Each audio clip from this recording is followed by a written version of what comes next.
What's up, everybody? Time for some more rSpace. Am I the a-hole? I bought my girlfriend an $800 bag and may have caused her to have a seizure.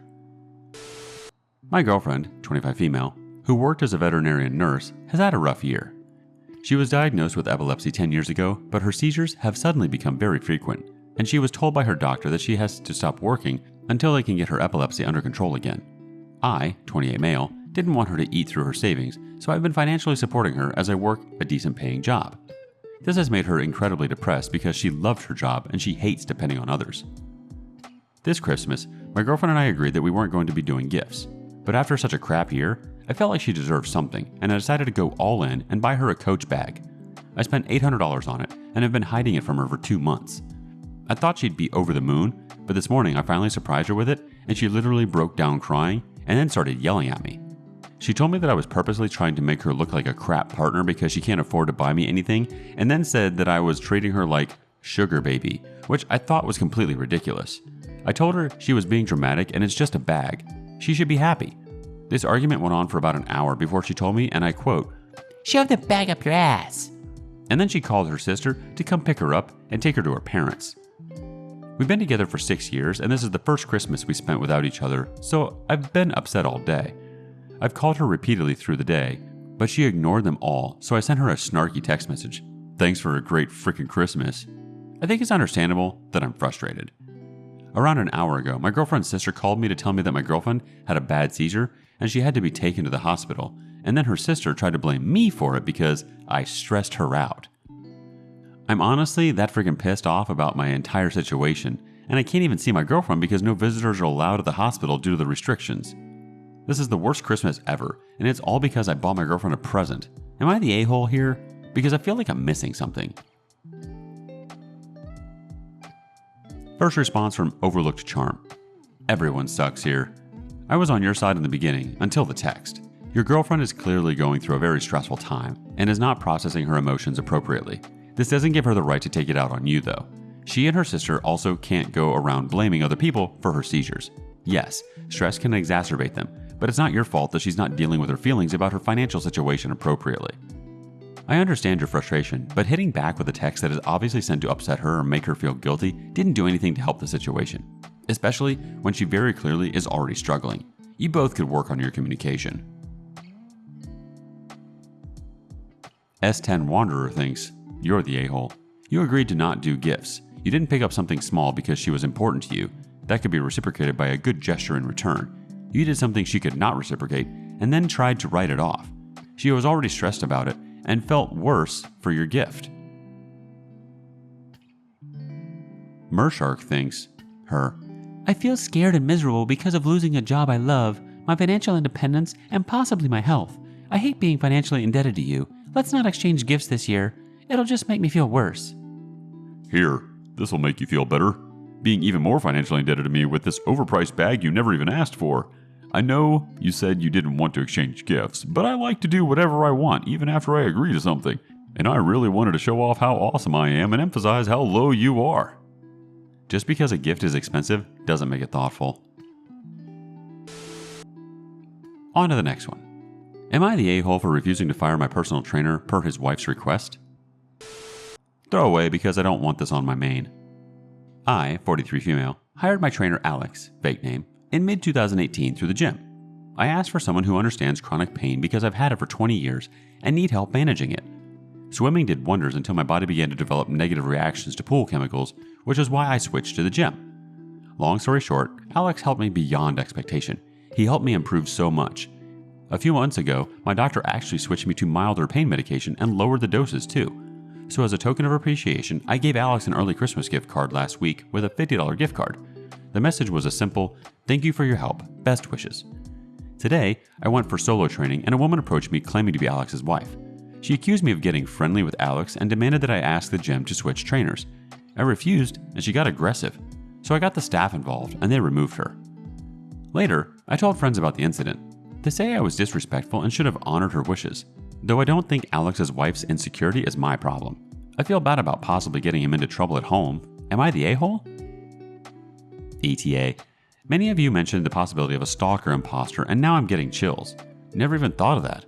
I'll give the gym a call first because if it's a stalker imposter, then she might harass other people too. Since I don't have Alex's private number, I'll ask the gym to give him a heads up. Then I'll talk to him when I see him next week. Update. I've got some requests for an update, so here's a quick one. First of all, I didn't get to meet Alex this week. The gym manager informed me on Monday that Alex was taking the whole week off after learning he has a stalker. So my Reddit Sherlocks were right. She's not his wife. They reassured me they will do everything in their capacity to help Alex and to make sure Mrs. Stalker stays banned. I went there twice this week and things are fine so far. Hopefully, we'll be able to resume our regular training after the holidays. I've also talked to my friends who called me disrespectful. They changed their stance once they learned she was a stalker, but I said it's really irrelevant. We had some back and forth. It was hard getting my point through until I asked how they would feel if their partner went to their workplace and harassed their coworkers or clients. Some of them apologized. One got stubborn and said some not so nice things. I ended up canceling my holiday plan with them so I can have some time and space to think our friendship over. So that's it. Please know I truly, deeply appreciate all the kind words and support. I was doubting my morals and judgment of character due to the somewhat heated arguments with my friends, but your comments really helped me clear my head. And to my fellow chronic pain patients, my heart goes out to you and hope you get all the help you need. Happy holidays, everyone. Love and peace to you all. First response from Danny Caps fan. Yikes, poor Alex. That must be frightening for him to have a stalker. I'm a bit concerned about your friends though. Even if he is married, there is nothing wrong about you engaging his services for personal training, and your friends only changed their tune when it turned out the woman wasn't his wife. And one not even then. I wish you happy holidays and continued healing. Next response from Stitch in Time 9. Good call distancing yourself from these friends, especially the one who said it was inappropriate to give gifts to service people. It is in fact a very common thing to give a bonus or gift to people who do work for you around the holidays. Their attitude reminds me of the other recent post from the guy whose girlfriend refused to stop walking around semi-nude in front of workers, on the grounds that they weren't actual people who had feelings that should be considered. Pivot 4 has another thought. So glad you went to the gym with this. Poor Alex, that's really scary. Also, this stalker might be responsible for other clients of his dropping him. Glad it sounds like the gym has his back. Next up, am I the a-hole for refusing to babysit my sister-in-law's kids for a whole month? I married my husband this year after dating him for 8 years. I'm a kind person who doesn't like kids much and prefer to stay away from them.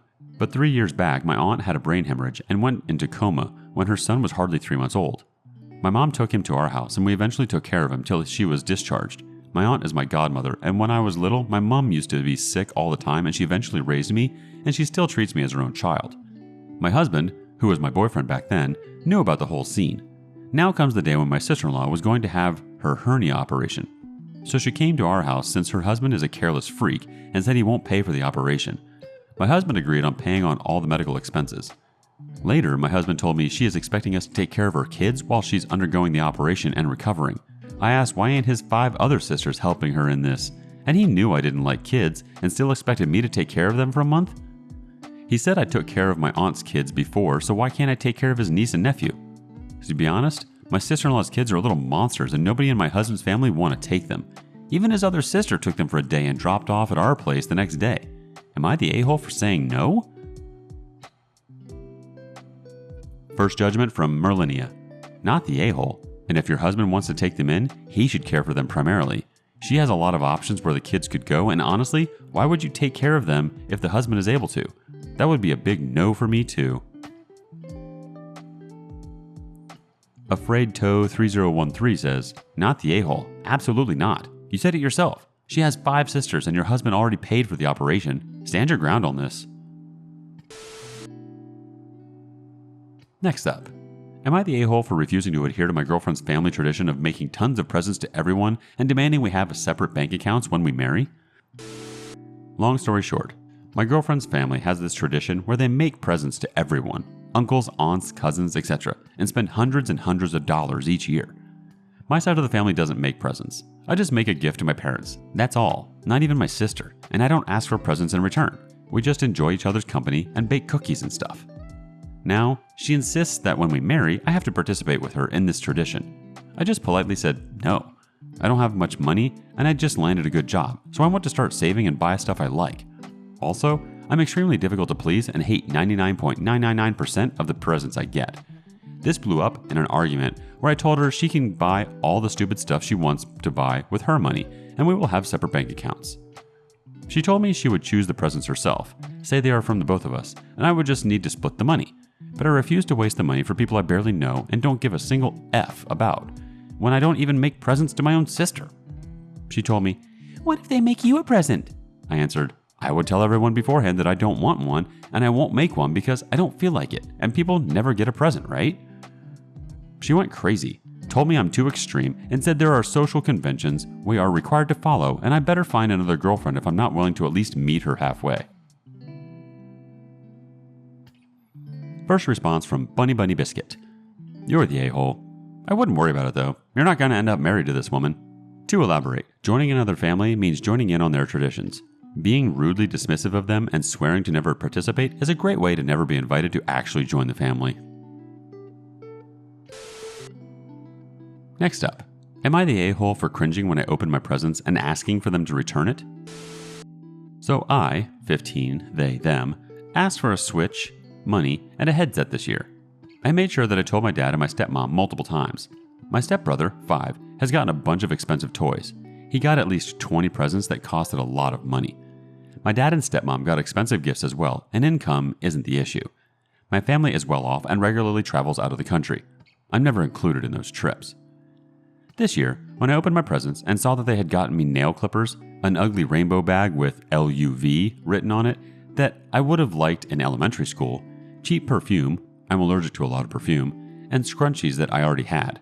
I tried to act happy, but I couldn't stop myself from physically cringing, but I smiled when I saw that I had at least gotten a Switch, only to frown when I realized they had gotten me the cheapest ones they could find. It was a racing game with real people in it, and just a bad-looking dragon game. They noticed that I didn't seem happy and asked me what's wrong, and I just flat out told them that I wasn't happy and to return the gifts. For my birthday this year, my dad got me a cheap laptop that barely even loads, so I had little hope, but they still managed to mess this up. My dad looked mad, and my stepmom looked hurt, and my dad called me ungrateful. I looked at him and asked him if he would be grateful if someone got him nail clippers for Christmas, and he just looked away. My little brother even laughed at the gifts I got. Now my dad's side of the family is upset with me. Am I the a-hole? Edit. For people telling me to get a job, my dad won't let me get one, and my psychosis makes it hard to even function in a school setting. My little brother got a PS5, a bike, designer clothes, a tablet, and much more for people asking what he got. My dad told me that he was going to get me everything I asked for, and my stepmom did as well before Christmas, so that's why I was so disappointed. First response from Petrograd SWE. Not the a-hole. You're not upset with the gifts as much as the fact that they treat you like the lesser child. They're neglecting you, and that's hurtful. You don't seem vindictive about your dad remarrying, but if they treat you worse, of course, you'll feel neglected. Take care, buddy. Next comment comes from Rural Bedbug. This is stuck in the middle of the post, so maybe no one picked up on it. My dad and mom got expensive gifts as well, and income isn't the issue. My family is well off and regularly travels out of the country. I'm never included in those trips. Clearly, their lack of any thought or interest in your gift is part of a much bigger problem. They don't seem to like you very much, do they? I'm sorry you're having to put up with this. Last thought from Capo Waters. Not the a-hole. I was going to call you spoiled till I saw that your parents spent thousands of dollars on your brother, then went to Dollar Tree to buy your stuff. If they spoil one kid, then they can't skimp on the other. That's clear favoritism.